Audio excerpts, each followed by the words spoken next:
నమస్తే, welcome to our channel. నేను సిరి.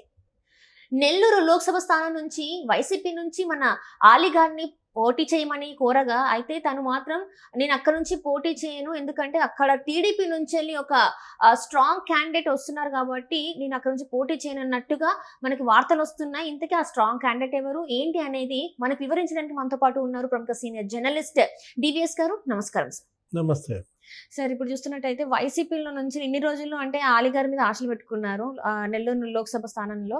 So కానీ ఇప్పుడు ఆలి గారు కూడా వెనకడుగు వేస్తున్నట్టు మనకి వార్తలు వస్తున్నాయి. దానికి కారణం ఏంటంటే టీడీపీ నుంచి అక్కడ నెల్లూరు లోక్సభ స్థానంలో నుంచి ఒక స్ట్రాంగ్ క్యాండిడేట్ అక్కడ పోటీ చేస్తున్నారని వినిపిస్తుంది సార్. ఇంతకీ ఎవరు ఏంటి, అసలు ఈ కథ ఎలా చూడాలి సార్? అంటే ఆలి జంప అంటే ఆల్రెడీ మనం చూస్తూనే ఉన్నాం, అందరు జంప్ అవుతూనే ఉన్నారు. ఇప్పుడు జగన్మోహన్ రెడ్డికి జంప్ జిల్లానీళ్ళ బెడద ఎక్కువైపోయింది. ఎందుకంటే ఆయన ఓడిపోతున్నాడు అనేది బాగా బలంగా వెళ్తోంది. ఎన్నికలకు 100 రోజుల ముందే ఒక పార్టీ, ఒక నాయకుడు ఓడిపోతున్నాడు అనేది దేశ చరిత్రలో ఇలా జరగలేదు. ఇలాంటి నెగటివ్ ప్రాపగాండా అసలు ఏ పార్టీకి రాలేదు, ఏ లీడర్కి లేదనమాట. జనరల్గా ఎలక్షన్ అంటే ఎవరు ఓడిపోతారో తెలియదు, ఎవరు గెలుస్తారో తెలియదు. కానీ ఇవాళ మాత్రం బల్లగుద్ది చెప్పచ్చు అనమాట, జగన్మోహన్ రెడ్డి ఓడిపోతున్నాడు అని పసిపిల్లలు కూడా చెబుతున్నారు. ఎందుకని?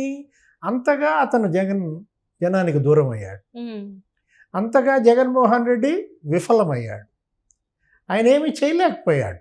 ఈ 5 ఏళ్లలో నేను ఇది కట్టాను, నేను ఈ కంపెనీ తెచ్చాను, నేను ఈ ప్రాజెక్టు నిర్మించాను అని చెప్పుకోలేని పరిస్థితుల్లో ఆయన ఏది పట్టుకుంటే అది షాక్ కొడతాం. ఏది ప్రతిదీ ఆయన ఇప్పుడు ఇవాళ ఒకటని కాదు, పోలవరం పట్టుకున్నాడు అనుకో, షాక్.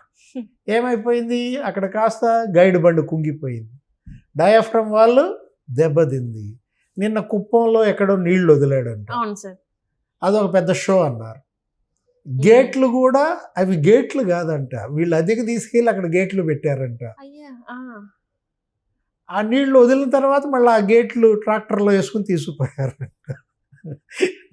ఇవాళ మీడియాలో మనం చూసింది. ఇప్పుడు అక్కడ నీళ్లు లేవు, గేట్లు లేవు, జగన్మోహన్ రెడ్డి లేడు, జనం లేరు. ఇక కాలంలో తెలుగుదేశం వాళ్ళు దిగారు. ఇది జగన్మోహన్ రెడ్డి భాగవతం. దీంట్లో నీళ్లు చూపించండి, అసలు ఇక్కడ నీళ్లు కాదు నీటి చెమ్మన్నా ఉందా? అసలు ఒక ఆయన అయితే ఏమన్నాడు, జగన్మోహన్ రెడ్డి ఇక్కడికి ఎందుకు వచ్చాడంటే మూత్రం పోసిపోవటానికి వచ్చాడన్నాడు. అంటే ఏంటి?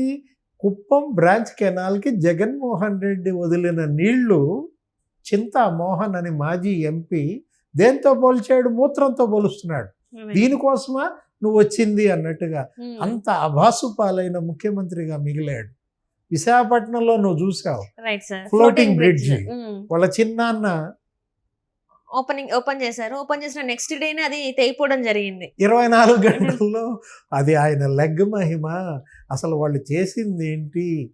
ఎన్ని కోట్లు ఖర్చు పెట్టి మరి ఫ్లోటింగ్ బ్రిడ్జి అక్కడ కట్టారు. కనీసం అక్కడది నిలబడుతుందా లేదా, అక్కడ వాటర్ లెవెల్స్ ఏంటి, అక్కడ వచ్చేటటువంటి అలలు ఏ తీవ్రతగా ఉంటాయి, ఇవన్నీ అంచనా వేసి కదా అక్కడ చేయాల్సింది. చంద్రబాబు ముఖ్యమంత్రిగా ఉంటే అలా చేసేవాడా? అట్లా ఫ్లోటింగ్ బ్రిడ్జి ఇక్కడ కడదామంటున్నారండి అనగానే ఆ రివ్యూలో ఏం చేసేవాడు? ఇవన్నీ అడిగేవాడు. అక్కడ డెప్త్ ఎంత, అక్కడ టైడ్ కెపాసిటీ ఎంత, అక్కడ వచ్చే అలల యొక్క వేగం ఎలా ఉంటుంది, ఇలా ఒక నివేదిక పట్టురమ్మనేవాడు. దాన్ని స్టడీ చేసిన తర్వాత కానీ అక్కడ ఎక్కడ కట్టాలి, స్పాట్ ఎక్కడ నిర్ణయించాలి. అంటే ఏంటి? ఒక రివ్యూ లేదు, ఒక సమీక్ష లేదు, ఒక చర్చ లేదు. ఇష్టం వచ్చినట్టుగా చేసుకుపోవటం వల్ల వచ్చిన దుష్ఫలితాలు. ఈయన సెక్రటేరియట్కే వెళ్ళడు, ఎవరు? జగన్మోహన్ రెడ్డి. ఇలాంటి పరిస్థితుల్లో ఇప్పుడు అభ్యర్థులే పారిపోతున్నారు. ఎన్నిక వచ్చిందంటే నువ్వు పలానా చిత్తూరు ఎంపీగా కంటెస్ట్ చేయి, ఆదిమూలం అని చెప్పారు. ఆదిమూలం జంప్, లోకేష్ బాబు దగ్గర ప్రత్యక్షం. నేను జగన్మోహన్ రెడ్డి వద్దు, ఆయన పార్టీ వద్దు, ఆయన టికెట్ వద్దు. కృష్ణదేవరాయల్ని నరసరావుపేట వద్దు, నువ్వు గుంటూరులో కంటెస్ట్ చేయి, జంప్. నువ్వు వద్దు, నీ టికెట్ వద్దని చంద్రబాబు దగ్గర ప్రత్యక్షమయ్యాడు.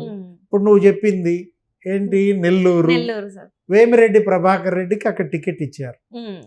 వేమిరెడ్డి ప్రభాకర్ రెడ్డి ఢిల్లీలో ఉంటే సీఎం జగన్మోహన్ రెడ్డి గారు ఢిల్లీ వెళ్ళారు. సీఎం ఆఫీస్ నుంచి వేమిరెడ్డి ప్రభాకర్ రెడ్డికి ఫోన్ వచ్చిందంట, సీఎం గారు వస్తున్నారంటే మీ ఇంట్లోనే బస్ చేస్తారు, జంప్. ఆయన దుబాయ్కి వెళ్ళారని చెప్పేసి నేను ఉండట్లేదు, నేను దుబాయ్ వెళ్తున్నా అంటే జగన్మోహన్ రెడ్డి వస్తున్నాడన్నా, ఆయన ఫోన్ చేస్తున్నాడన్నా, ఆయన అపాయింట్మెంట్ ఇచ్చాడు రమ్మన్నా ఎలా ముఖం చాటేస్తున్నారు అనేది ఈ ఓటమి వల్ల. ఏది కలిసి రావట్లేదన్నాం. ఇప్పుడు అక్కడ ఎవరిని కంటెస్ట్ చేయమన్నారు, వైసీపీ తరఫున ఆలీని అక్కడ కంటెస్ట్ చేయమంటే వేమిరెడ్డి ప్రభాకర్ రెడ్డి వచ్చేసరికి ఆలీకి గుండె గుబేల్. ఆల్రెడీ ఈ ముసలం పుట్టిందే నెల్లూరులో కదా. 5 నెలల క్రితం 6 నెలల క్రితం ముగ్గురిని సస్పెండ్ చేశారు నెల్లూరు జిల్లాలో. కోటంరెడ్డి శ్రీధర్ రెడ్డి, ఆనం రామనారాయణ రెడ్డి, మేకపాటి చంద్రశేఖర్ రెడ్డి, వీళ్ళందరూ కూడా వైఎస్తో పనిచేసినాడు, వైఎస్ కుటుంబానికి విధేయంగా ఉన్నాడు. వాళ్ళ గొంతు కోసాడు, వాళ్ళని సస్పెండ్ చేశాడు, వాళ్ళంతా తిరగబడ్డారు. దాని ఫలితమే ఇవాళ నెల్లూరు జిల్లాలో జగన్మోహన్ రెడ్డి పార్టీకి ఈ పరిస్థితి. అభ్యర్థులే దొరకటం లేదు. అతను వద్దంటే అతను వద్దని అనిల్ కుమార్ యాదవ్ని ఎక్కడ తీసుకెళ్లారు నెల్లూరు వాళ్ళు, ఇతను మాకు అసలు ఉండటానికే వీలు లేదంటే నరసరావుపేట ఎంపీగా వేయమన్నాడు.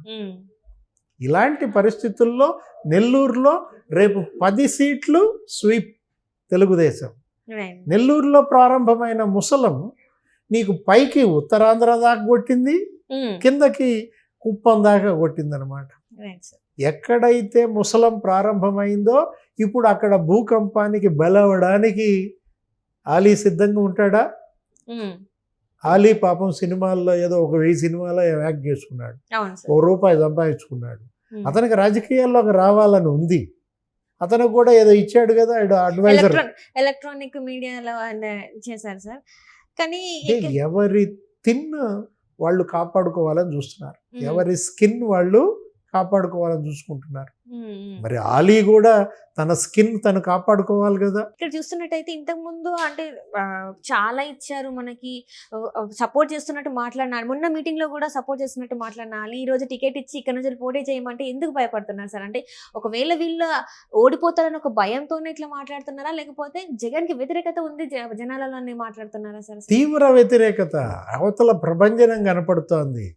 ఎక్కడ తెలుగుదేశం జనసేన అలయన్స్ ఇవాళ సభ పెట్టారు తాడేపల్లి గూడెంలో, పెద్ద సభ, 5-6 లక్షల మంది వస్తారంట ఆ సభకి. ఆ సభ పేరే జెండా. అక్కడ జెండా ఎగురుతోంది, ఇక్కడ జెండా పీకేస్తున్నారు. ఎక్కడ జగన్మోహన్ రెడ్డి జెండా పీకేస్తున్నాడు అనేది ప్రజల్లోకి వెళ్ళింది కాబట్టి పీకేసి జెండా దగ్గర ఆలీ ఉంటాడా?